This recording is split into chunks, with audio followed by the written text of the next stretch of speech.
Hey everyone, welcome.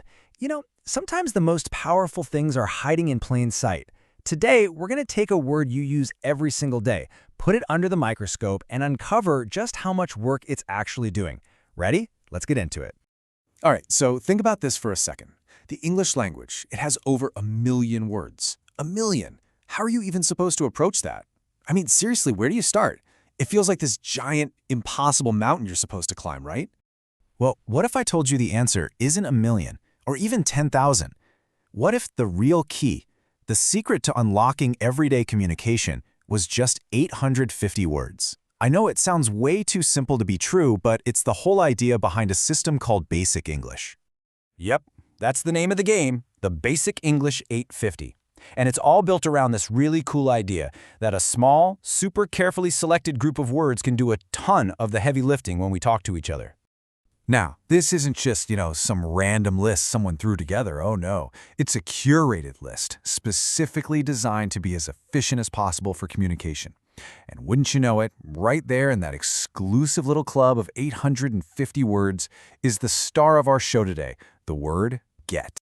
Okay, let's zoom in and put get right in the spotlight. I love this comparison. Think of it as the Swiss Army knife of English. It's small, it's something you see all the time, and it has a different tool for almost any job you can think of. It's really the perfect example of how powerful these simple words can be.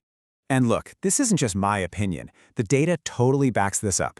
Get is officially one of the top 1,000 most common head words. So what does that mean? It means it's one of the absolute core words in the dictionary. It's not just useful, it is fundamental to how we actually speak. So if we use it all the time, what's it, doing? What are its jobs? Well, you can basically break down its main roles into 3 big categories. Let's call them the 3 faces of get. Okay, here they are. Job number 1, to receive or obtain something. Pretty simple. Job number 2, to become something else. And job number 3, this one's a little more on the grammar side. It helps form something called a passive clause. Let's break each one down with a super clear example.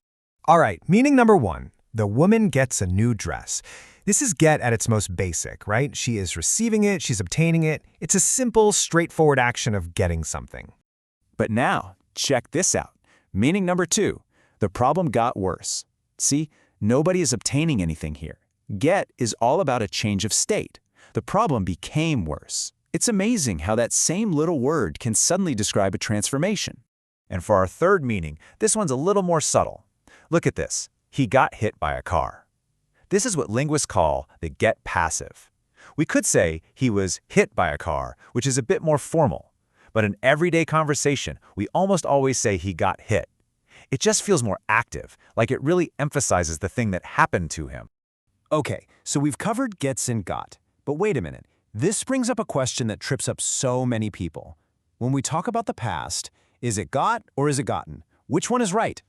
Well, here's the fun part. They both can be. It really comes down to where you are. The simple past tense is always got, no matter what. But for the past participle, gotten is what you'll hear mostly in American English. Meanwhile, in British English, they stick with got. So there's no single right answer. It just depends on who you're talking to. So we just spent all this time on one tiny 3-letter word. And you might be thinking, why does this even matter? Well, it all circles back to that huge idea we started with, the incredible hidden power of simple, everyday words. Because when you focus on a core vocabulary, you get this massive advantage. You get versatility, one word doing the job of 3 or 4. You get efficiency, saying more with less. And probably the most important thing, you build an incredibly strong foundation. Honestly, mastering these workhorse words is one of the biggest shortcuts to true fluency. And that brings us to the end, with one final thought for you. We've just seen how much heavy lifting get does without us even realizing it. So it kind of makes you wonder, doesn't it? What's the most powerful, simple word that you know? Something to think about. Thanks so much for joining me.